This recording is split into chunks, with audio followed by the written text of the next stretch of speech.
माह की सर्द जंग के बाद आखिरकार अमेरिका और इंडिया के दरमियान सुलह हो गई।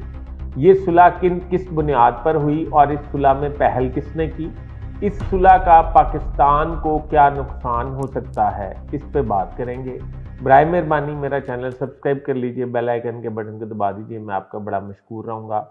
और अपने कमेंट्स में मेरी रहनुमाई ज़रूर फरमाया करें। 3 माह हो चुके हैं, जिस तरह कि आपको पता है कि 10 मई वो आखिरी दिन था जिस दिन पाकिस्तान ने भारत को इबरतनाक शिकस्त दी, और शिकस्त देने के बाद डोनाल्ड ट्रंप और नरेंद्र मोदी में भी दूरियां बढ़ती गईं। ये 10 मई आखिरी दिन था जिस दिन नरेंद्र मोदी और जयशंकर ने डोनाल्ड ट्रंप, जेडी वैंस से हेल्प मांगी और पाकिस्तान के हवाले से ये कहा गया कि उन्हें जंगबंदी पर आमादा किया जाए। डोनाल्ड ट्रंप ने जंगबंदी पर आमादा करने के लिए कुछ शराइत सामने रखी। वो शराइत क्या थी? वो शराइत जो सबसे इंपॉर्टेंट पाकिस्तान के लिए जो शर्त थी वो थी कि कश्मीर का मसला पाकिस्तान के साथ सेटल करना पड़ेगा, और ये एक मतलब गैर जानिबदार जो फरीक होगा वो इसका फैसला करेगा। उस वक्त जयशंकर के बकौल, जयशंकर वजीर खारजा इंडिया के, उनके बकौल नरेंद्र मोदी ने ये बात मान ली थी। अच्छा, जब ये बात मान ली फिर शिकस्त भी हो गई और फिर जंगबंदी भी हो गई। पाकिस्तान ने भी शिकस्त देने के बाद उनके इतने राफेल तैयारे गिराए, उनके फौजी मारे गए, तो पाकिस्तान ने जंगबंदी पे मादा हो गया। पाकिस्तान एक अमन पसंद मुल्क है। पाकिस्तान तो पहले 22 अप्रैल से उनको ये रिक्वेस्ट कर रहा था कि आप जंग की तरफ ना जाएं और ना ही हमें धकेलें, आप अमन की बात करें और टेबल टॉक कर लें। अगर आपके पास पहलगाम वाक़या का कोई सबूत है तो वो मैं दे दें और उसको जारी कर दें। तो अगर वो सबूत अगर आप पेश कर देते हैं तो हम उसकी इंक्वायरी के लिए अपने आप को पेश कर देते हैं।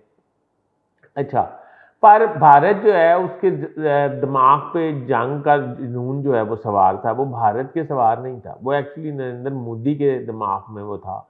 क्योंकि नरेंद्र मोदी ये समझते थे कि अभी बहुत सारी स्टेट्स में इलेक्शन होना है और नरेंद्र मोदी अपनी सियासी साख तेजी से गिरता हुआ देख रहे थे। उनका ये ख्याल था कि बीजेपी जो उनकी जमात है, मैं अपोजिशन की तो बात ही नहीं कर रहा, जो बीजेपी उनकी जमात है उसमें ये रीत रवायात और असूल कायदा है कि जो 75 वर्ष का होगा वो अपने ओहदे से रिटायर हो जाएगा। इससे पहले नरेंद्र मोदी से पहले 40 से 45 बीजेपी के रहनुमा जो हैं वो 75 साल की उम्र में रिटायर हो चुके हैं। एक कृष्णा थे वजीर आजम इंडिया के, वो भी बीजेपी से ताल्लुक़ रखते थे, वो भी 75 साल की उम्र में रिटायर हो गए थे।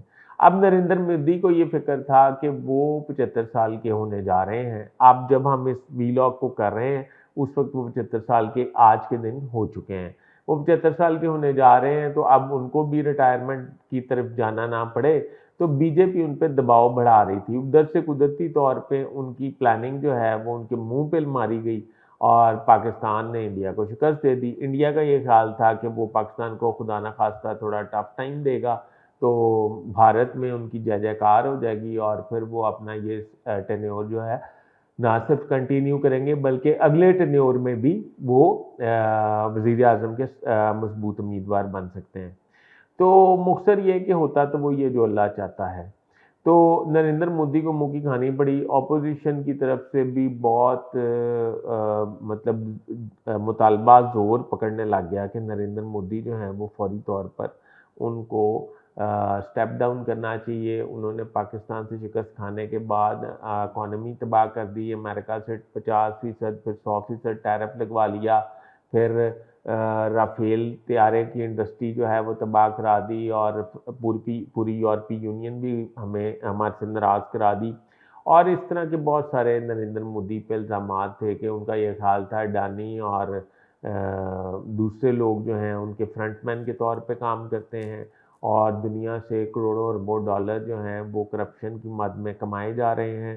तो इस तरह अपोजिशन भी इल्ज़ामात आयद कर रही थी नरेंद्र मोदी पे। बीजेपी ने भी पाकिस्तान से शिकस्त को कबूल नहीं किया और नरेंद्र मोदी से मुस्तफ़ी होने का मुतालबा शुरू कर दिया।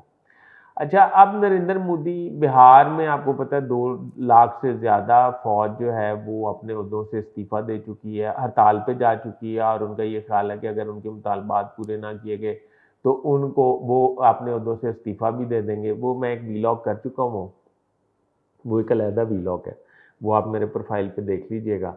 कहने का मकसद ये है कि बिहार में इलेक्शन बुरी तरह से हार रहे हैं नरेंद्र मोदी और स्टेट्स में भी बुरी तरह से जो है शिकस्त नज़र आ रही है। नरेंद्र मोदी को रेस्क्यू करने के लिए डोनाल्ड ट्रंप ने उनकी 75वीं सालगिरह पर उन्हें टेलीफोन कॉल की है और सालगिरह की मुबारकबाद दी है। ये सालगिरह की मुबारकबाद को सिर्फ सालगिरह की मुबारकबाद नहीं समझना चाहिए। डोनाल्ड ट्रंप और नरेंद्र मोदी के दरमियान खासा फासला आ चुका था। और ये दोनों का टेलीफोनिक राब्ता जो है, इससे नरेंद्र मोदी का सियासी मुस्तकबिल जो है वो महफूज होता नज़र आ रहा है। बीजेपी उसको इस बात की ढील दे सकती है कि शायद सुपर पावर के जो प्रेसिडेंट हैं वो नरेंद्र मोदी के लिए कोई खदमात पेश करें, या जिस तरह इंडिया को अमेरिका पहले फैसिलिटेट करता रहा है कि इस तरह फिर शायद वो नरेंद्र मोदी को फैसिलिटेट करें और इंडिया की इकोनॉमी दोबारा खड़ी हो जाए और टैरिफ जो लगाया गया 100% उसको भी ख़त्म करने का अंदिया शायद दे दिया जाए। अब कहने का मकसद ये है कि आने वाले वक्त में पाकिस्तान को इससे क्या नुकसान हो सकता है। मेरा ज़ाती तौर पे ये ख्याल है कि पाकिस्तान इस वक्त सफारती तौर पर जिन बुलंदियों को छू रहा है और दुनिया में जितनी पजीराई पाकिस्तान को मिल रही है और पाकिस्तान के फील्ड मार्शल को, वज़ीर आज़म को, हुकूमत को पजीराई मिल रही है, अब इसको छीनना डोनाल्ड ट्रंप या किसी और शख्सियत के लिए शायद मुमकिन नहीं है। और आने वाले वक्त में यूएन के इजलास में पूरी दुनिया से हेड ऑफ़ द स्टेट्स जो हैं वो अमेरिका जा रहे हैं। हमारे प्राइम मिनिस्टर फील्ड मार्शल भी जा रहे हैं और अंदिया दिया जा रहा है कि डोनाल्ड ट्रंप हमारे फील्ड मार्शल और शहबाज शरीफ से मिलेंगे। मिलने की जो एजेंडा एक्सचेंज हुआ है उसमें इसराइल ने जो कतर पर हमला किया है और अरब लीग का सरबराही इजलास जो हुआ है, इस एजेंडे पे बात होगी और पाकिस्तान को इस बात पे कन्विंस करने की कोशिश की जाएगी कि वो अरब लीग और इसराइल के दरमियान मुफाहमती किरदार अदा करे। आपको याद है ईरान और इसराइल के दरमियान भी फील्ड मार्शल ने मुफाहमती किरदार अदा किया था। तो इसलिए पाकिस्तान को इंशाल्लाह नरेंद्र मोदी को कॉल करने से पाकिस्तान को कोई नुकसान होने वाला नहीं है। उन पर टैरिफ लगा हुआ है, टैरिफ भी हटने वाला नहीं है। अभी तक के लिए इतना ही। अपने होस्ट फैसले को इजाज़त दीजिए। अल्लाह हाफ़िज़।